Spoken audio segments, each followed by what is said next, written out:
Hi everyone. So I've mentioned I'm in mainland China. I have been in Shangluo for the last 8 to 9 days for the Under 19 World Beach Volleyball Championships. My son has been competing with his partner. We're here with the Australians. There are 3 other Australian teams that are also competing. So it's been a really, really wonderful trip. We have met some beautiful people. Some of those people have been the volunteers from the Federation, FIVB, and they have helped us all week if we need help with transfers. Some of them have helped with English, all these sorts of things. One of them was Jin.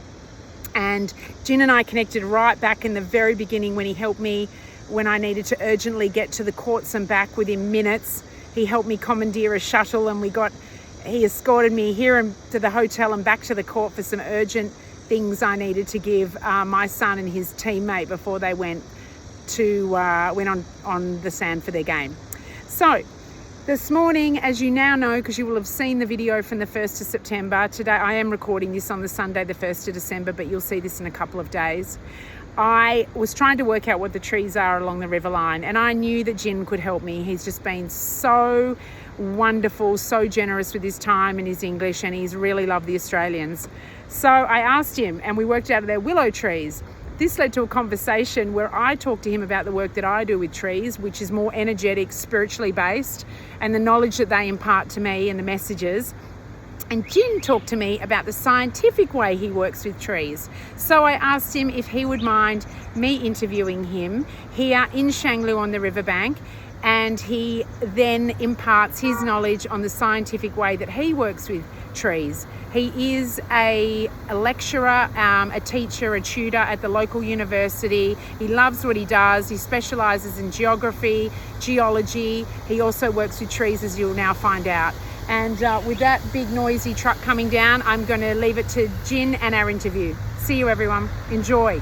Okay, I am here with Jin, and I have just been asking Jin about these beautiful trees that line the river here in Shangluo. And I knew that he would be the man to tell me everything. He's been our amazing volunteer this week with the Federation. And Jin then told me something so interesting. He told me that he actually works with trees himself, and it's called dendrochronology, and he's going to tell me a little bit about what he does with trees. All right, Jin, take it away. Okay. Hi, Australian friends. I'm so glad that I could have this opportunity to introduce what I'm doing. I feel so lucky that we do the same thing, similar things. Similar. Yeah, we all put trees as our research target. Yes. Now, please let me introduce what I do.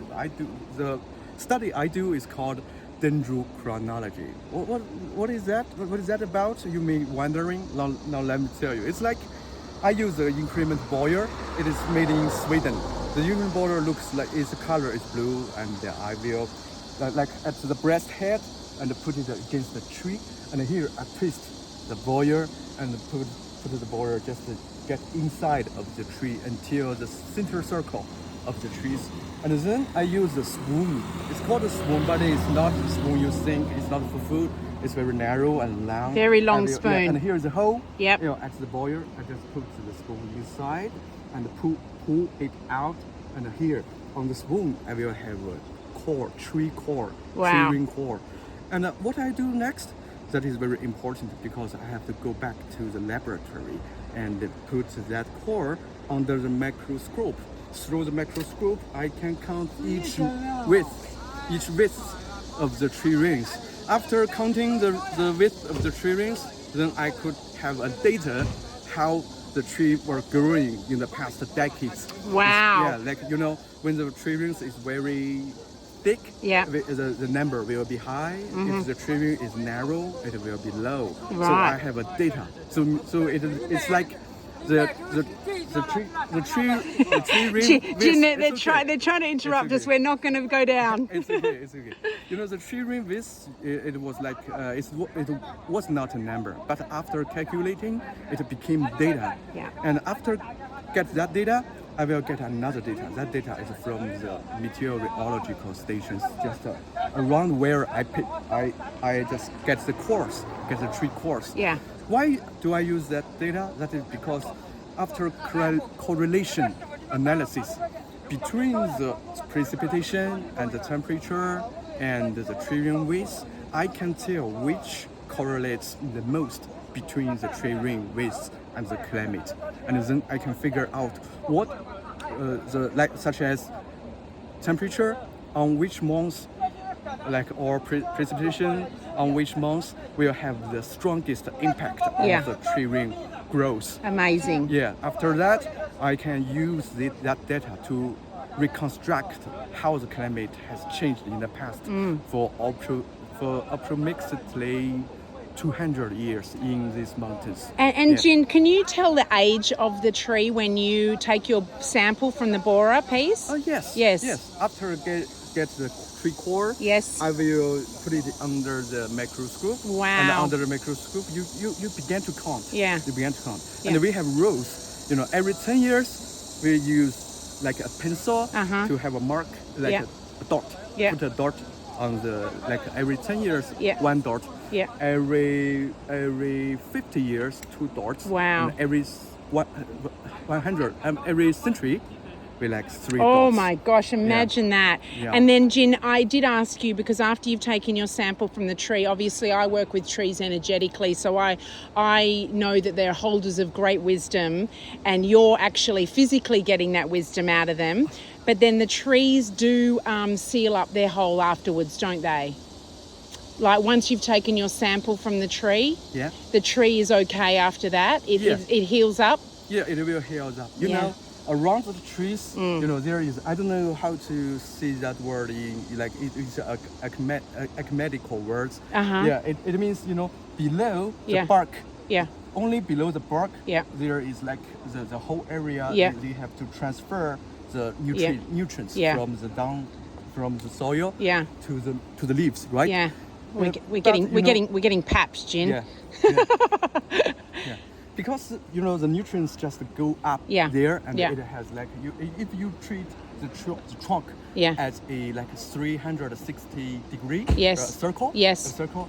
The one you put the cord out, it's just like the 360 degree circle become 356 or 58. I get it. So it means the efficiency of the nutrition transfer will just be like influenced by that, by that little. By that little. By if you regard it as a circle, only like 2 or 3 degrees of the nutrition efficient will be decreased.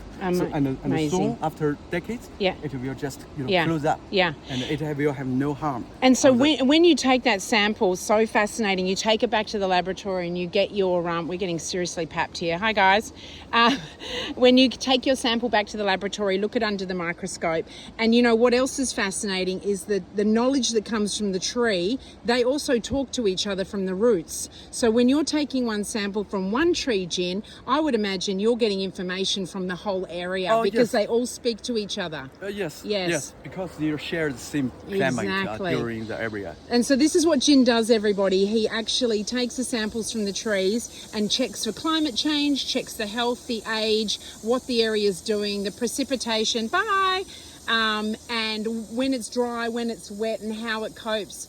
Jin, that is so fascinating. And there is many scholars doing this research all over the world, especially in Australia, Canada, Sweden, United States. Especially there is one most important university called is in the United States called Arizona University. Oh yes. Yeah, in that university, the guy whose name is Douglas. A.E. Douglas. A.E. Douglas. Yeah, he is at the one Arizona University. He's the one who founded this research. Oh, I'll look him up. And this research was began during the 1930s. Wow. The China began this research very late. Very late. Right. Yeah. Amazing. You are a wealth of knowledge, and I just want to also point out that Jin is a local teacher and tutor at the local university. And am I correct? You told me you have a doctorate and you've got all your qualifications? Yeah.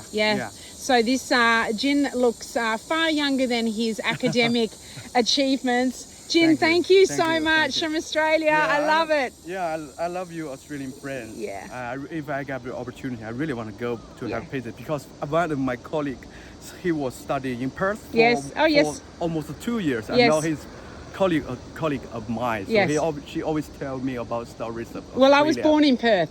Oh, you were born in I was Perth? born in Perth, but I live in yeah. Sydney. So, you Yeah. know what? Australia's a beautiful country and I we know. love to have beautiful people come and visit us. Yeah, I love, I love Canberra, I love Melbourne, I Yeah. love Adelaide, and I love Perth. Perfect. Yeah, and I love Darwin. Yes, Yeah. of course. Yeah. We can't leave anyone out. All right, everybody, I'm going to say bye to Jin. Thank you, Jin, for your knowledge. That was so good. You're welcome. I'd love to do this. Bye. Bye.